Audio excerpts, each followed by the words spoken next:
Versus infinite parallel universes constantly being created is literally flow of reality and time.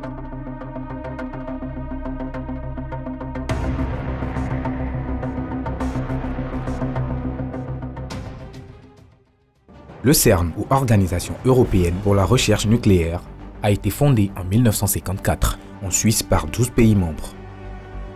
Il compte aujourd'hui 22 pays membres et a fait de nombreuses découvertes importantes dans le boson de Higgs, aux particules divines et la naissance de World Wide Web. Cependant, une institution scientifique de cette ampleur est un terrain fertile pour les théories du complot, notamment à la lumière du fait qu'elle a récemment activé le Grand Collisionneur de Hadron. Les gens pensaient que le Grand Collisionneur de Hadron, la plus grande machine du monde utilisée pour écraser des particules subatomiques, détruirait la Terre avant d'être mise en service. Mais hélas, il n'en a rien été. Si le type de découverte scientifique de pointe réalisée au CERN est passionnant, un certain nombre de théoriciens du monde entier s'inquiètent des conséquences terribles que ces recherches pourraient avoir. Dans le même temps, l'un des enfants les plus intelligents de la planète a présenté certaines idées concernant la possibilité du CERN et la façon dont les scientifiques l'ont utilisé pour ouvrir une porte vers un autre royaume. Quelles sont les raisons invoquées par ce jeune prodige et comment la machine a-t-elle été utilisée pour construire un nouveau portail? Rejoignez-nous pour voir comment l'enfant prodige le plus intelligent du monde est ressorti, affirmant que certains physiciens et le Grand Collisionneur de Hadron ont construit un portail. Les particules sont les constituants microscopiques qui composent tout dans l'univers. Et les particules subatomiques, comme les protons et les électrons, sont encore plus petites que les atomes. Le CERN tente de comprendre le fonctionnement de l'univers en étudiant les éléments constitutifs de toute matière ainsi que les forces fondamentales qui font que les choses fonctionnent comme elles le font, comme la gravité. Ce n'est pas une tâche facile. Pour ce faire, les scientifiques du CERN accélèrent deux faisceaux de particules à haute énergie proches de la vitesse de la lumière dans le Grand Collisionneur de Hadron, qui est surfondu à moins 271,3 degrés Celsius à l'aide d'électroaimants, soit moins 456,3 degrés Fahrenheit.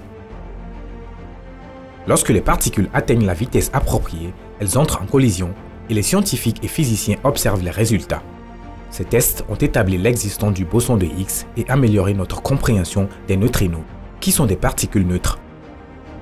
Le Grand Collisionneur de Hadron et le CERN pourraient-ils, en revanche, être au cœur d'expériences susceptibles de détruire la planète? Les spéculations sont légion.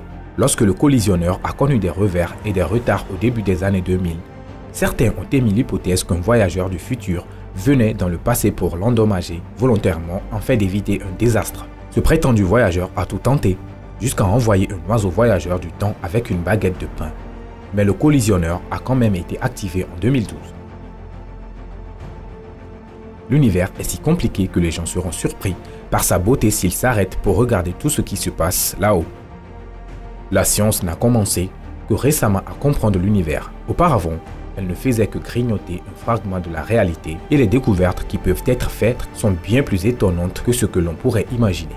Il existe des preuves de l'existence de l'énergie libre, du champ unifié de conscience, des capacités surhumaines, des réalités alternatives et bien d'autres choses encore.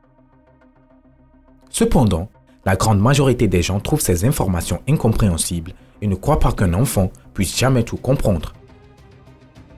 Cependant, Max Lauglin, qui n'a que 13 ans, comprend tout et est capable de décrire tout cela de manière claire et concise à ceux qui ne sont pas nécessairement intelligents. Pourrions vraiment avoir besoin d'un enfant, mais pourquoi est-ce le cas? Parce qu'ils ont la confiance nécessaire pour dire ce qu'ils pensent sans aucun préambule et que leurs croyances et leurs opinions, qu'elles soient semblables ou non à celles des autres, sont énoncées sans aucun sentiment de gêne. Le petit garçon a fait diverses affirmations qui ont suscité l'intérêt de la communauté scientifique, dont la plus effrayante concerne le CERN et la façon dont il aurait pu ruiner notre univers.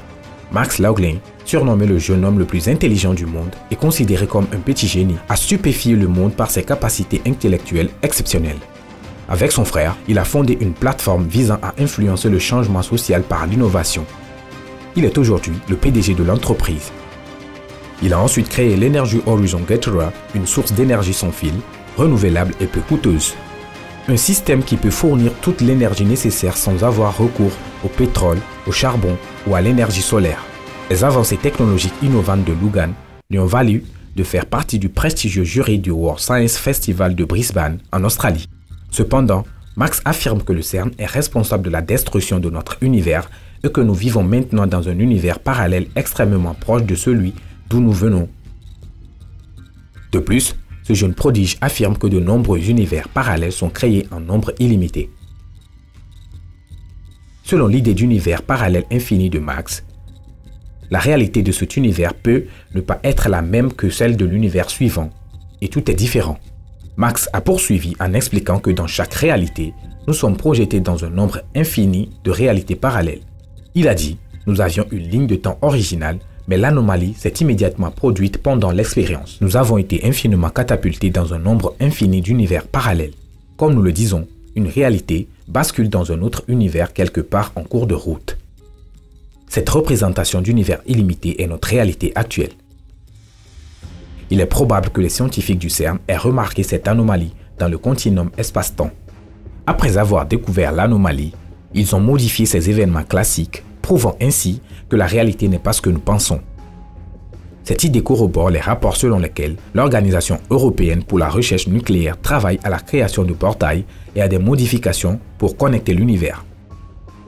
Max poursuit son argumentation en affirmant que ces notions d'ouverture de portail au CERN impliquent que nous avons d'autres univers adjacents à nous et il relie cela à son idée de l'effet Mandela. Le jeune Lugan explique que l'énergie ne peut être détruite, mais seulement modifiée, comme l'a déclaré le physicien et mathématicien britannique William Thomson, Lord Kelvin, vers la fin du 19e siècle.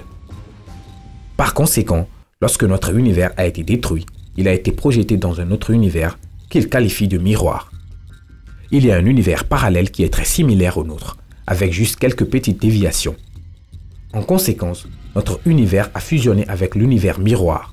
Quand on lui a demandé s'il croyait à l'effet Mandela, Max a répondu par l'affirmative.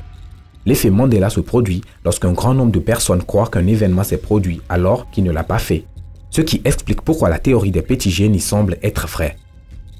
Fiona Broom a inventé le terme effet Mandela en 2009 et a créé un site web pour documenter ses rencontres avec ce phénomène. Lors d'une conférence, Broom a évoqué avec d'autres personnes ses souvenirs de la mort de Nelson Mandela dans les années 1980. Bien que l'ancien président sud-africain ne soit pas mort en prison dans les années 1980, il est décédé en 2013.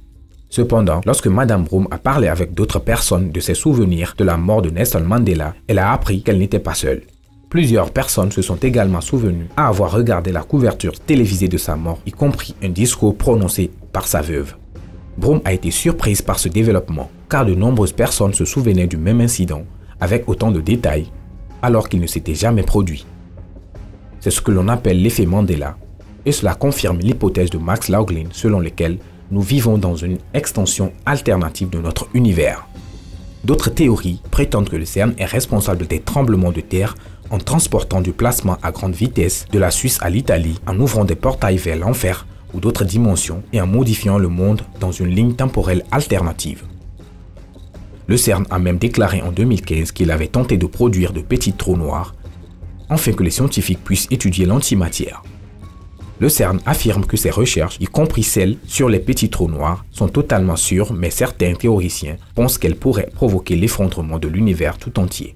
Cependant, la création d'un petit trou noir n'a pas été déclenchée par la réactivation de l'accélérateur de particules le plus grand et le plus puissant du monde, situé près de Genève en Suisse. Et contrairement à la croyance populaire, le trou noir n'a pas commencé à aspirer rapidement les matières environnantes jusqu'à ce qu'il avale la Terre. Bien sûr, vous le savez déjà puisque vous êtes en vie et que vous regardez cette vidéo aujourd'hui. Y a-t-il encore une chance que les scénarios apocalyptiques se produisent? L'accélérateur n'a jamais vraiment présenté de danger, mais cela n'a pas empêché les gens de spéculer sur la responsabilité d'un tel danger, explique Robert Johnson, physicien à l'Institut de physique des particules de Santa Cruz et membre de l'équipe scientifique du télescope spatial Fermi de la NASA, qui étudie les rayons gamma émis par divers phénomènes, dont l'évaporation éventuelle des trous noirs. Les physiciens du CERN, quant à eux, seront ravis si le LHC met en évidence un minuscule trou noir. Ce serait la première preuve expérimentale à l'appui de la théorie des cordes, une théorie du tout élégante, mais non prouvée et controversée. Théorie des cordes décrit les électrons, les photons, les quarks et toutes les autres particules fondamentales comme des vibrations variées des minuscules cordes à 10 dimensions, 9 dimensions spatiales et une dimension temporelle. Les 6 dimensions spatiales restantes sont cachées pour une raison ou une autre, comme le fait d'être enrôlé à une échelle extrêmement petite. Certains physiciens louent l'élégance mathématique de la théorie des cordes et sa capacité à fusionner la gravité avec d'autres forces naturelles. Comme le modèle standard de la physique des particules, généralement accepté, exclut la gravité, il ne prévoit pas que le LHC produira un point d'effondrement gravitationnel, un trou noir, alors que la théorie des cordes le fait. De nombreux physiciens commencent à douter de la validité de la théorie des cordes, mais à supposer qu'elle le soit. Que se passe-t-il lorsqu'un trou noir naît dans le LHC? La réponse choquante est pas grand-chose. Même si le trou noir survit plus d'une fraction de seconde, ce qui est peu probable, il sera très probablement projeté dans l'espace. Il n'aurait que la masse d'une centaine de protons et se déplacerait à une vitesse proche de celle de la lumière, ce qui lui confère facilement une vitesse de fuite, explique Johnson. Comme le minuscule trou noir fait moins d'1 mm de la taille d'un proton et que son attraction gravitationnelle est extrêmement faible, il peut simplement voler à travers la roche solide sans jamais toucher ou aspirer la moindre matière. Les atomes qui composent la roche solide semblent être presque entièrement vides du point de vue d'un objet aussi petit. L'immense espace entre les noyaux des atomes et leurs électrons en orbite. Ainsi, un minuscule trou noir pourrait tout aussi bien traverser le centre de la Terre et ressortir de l'autre côté qu'il pourrait traverser un paysage suisse de 150 mètres de haut. Dans un cas comme dans l'autre, il se retrouverait dans le quasi-vide de l'espace, où les chances qu'il heurte et aspire de la matière pour devenir une menace sont encore plus minces. Cela signifie-t-il pour autant que les scientifiques tentent toujours de créer un mini-trou noir? C'est peut-être le cas, et personne ne sait avec certitude ce qui se passe au CERN. Alors, que font encore les physiciens et les scientifiques du CERN en Suisse? Les affirmations selon lesquelles leurs travaux ont le potentiel de détruire l'univers pourraient-elles être vraies? Et, si c'est le cas, pourquoi continuent-ils à le faire? Dites-nous ce que vous pensez dans la section des commentaires ci-dessous.